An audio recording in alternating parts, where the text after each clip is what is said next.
Russia openly talks about a future war. NATO emphasizes the importance of preparing for it. But are the alliance countries truly ready for confrontation? See a comparison of the opposing forces. A headline in the New York Post boldly declares, "Europe prepares for World War III." But does it really? There are several rankings assessing the strength of different countries' armies. For example, Global Firepower calculates a power index, a metric based on 60 factors, including the number of personnel, financial resources, weaponry, and geographical location. The lower the indicator, the better. The United States ranks first, followed closely by Russia and China, with nearly identical indexes. Among NATO countries, the top 10 includes the United Kingdom, France, Turkey, and Italy. Among geopolitical adversaries, Iran ranks 16th, while North Korea is 34th. Ukraine rounds out the top 20. However, alternative rankings also exist. For instance, US News and World Report places Russia first in its military rankings, followed by the United States, Israel, China, South Korea, and Iran. Ukraine ranks 8th in this ranking. Notably, it leads globally in one metric, the percentage of GDP spent on defense, at 36.7%. Russia allocates 5.9%, and the United States spends 3.4%. Russia's defense spending is consistently increasing. By 2025, its military expenditures will rise to 6.2% of GDP. Overall, Russia plans to allocate around 40% of its state budget to defense and security. Each day of war costs Putin nearly $300 million. In summary, Russia, China, Iran, and North Korea rank among the top militaries globally, with increasing investments in arms. What can NATO offer in response? The combined armed forces of all 32 NATO members total 3.5 million personnel, with European nations contributing 2 million and the United States providing 1.3 million. Of the European forces, nearly 500,000 belong to Turkey. NATO requires its members to spend at least 2% of GDP on defense. It is believed that in 2024, 23 member states had met this target compared to only 3 in 2014. Before Donald Trump's inauguration, he demanded that NATO allies increase defense spending to 5% of GDP. Moreover, some of Trump's statements could even be interpreted as a desire for the United States to leave the alliance. Despite this, no NATO member currently spends 5% of GDP on defense, not even the US, with its 3.38%.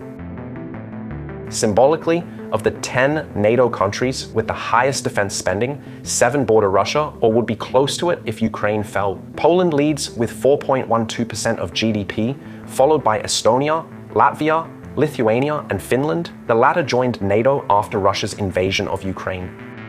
All these countries are also among the leading supporters of Ukraine. They recognize that aiding Ukraine is tantamount to safeguarding themselves. In contrast, many other European countries have been slower to learn from history. In 1939, the phrase "Why die for Danzig" gained popularity in France. Its author, writer Marcel Déat, argued that Europeans should surrender the Polish city of Danzig to Hitler, believing this would appease him. History tells us whether this appeasement succeeded, as France endured nearly 5 years of occupation after failing to confront aggression. Talking about France, its armed forces currently consist of about 200,000 personnel. However, experts note that the French military is primarily designed for overseas operations, low-intensity conflicts, and peacekeeping missions, certainly not for large-scale warfare in Europe. Over the past decade, the United Kingdom has significantly reduced the size of its army, focusing on combating global terrorism through light infantry and special operations forces. Today, the British Army is the smallest it has been since the 1700s. Recently appointed UK Defence Secretary John Healey acknowledged that the state of the armed forces was much worse than they thought. One of Europe's leaders, Germany, boasts a military force of approximately 180,000 personnel, but only a small fraction of this force is combat ready.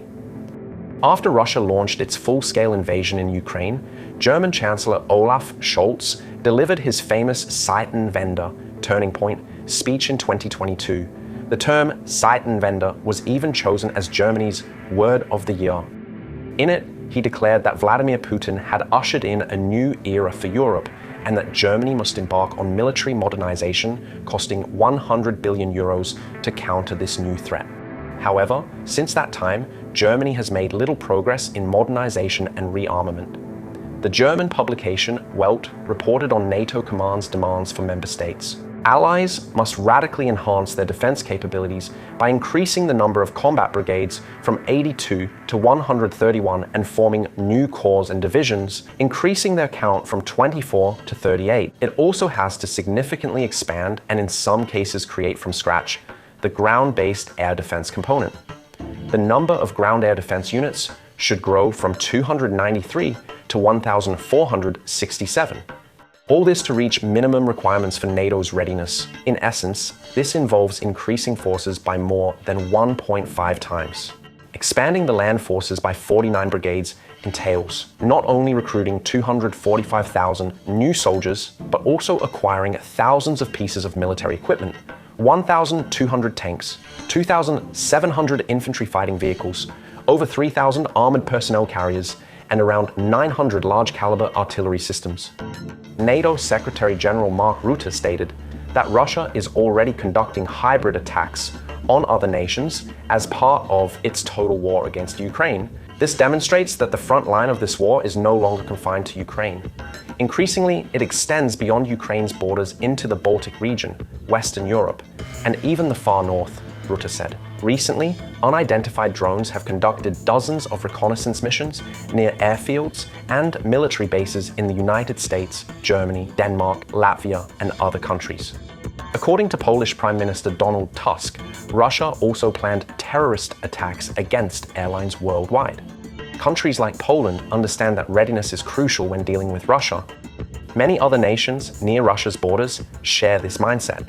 For example, since 2014, Lithuania's army has doubled in size, and the forces of Romania, Hungary, the Czech Republic, Slovakia, Latvia, and Estonia have also increased.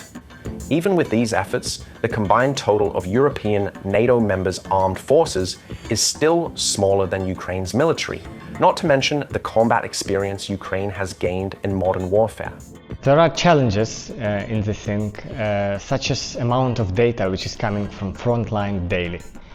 It's terabytes of different kind of data which is coming from different sources, and the big challenge is to put it together, to standardize and to analyze it. Regardless of the war's outcome in Ukraine, NATO's Supreme Allied Commander Europe, General Christopher Cavoli, believes Russia's military will emerge stronger. President Putin has expanded Russia's armed forces to a total of 2,389,130 personnel. According to some reports, Russia's military will now be the largest in the world.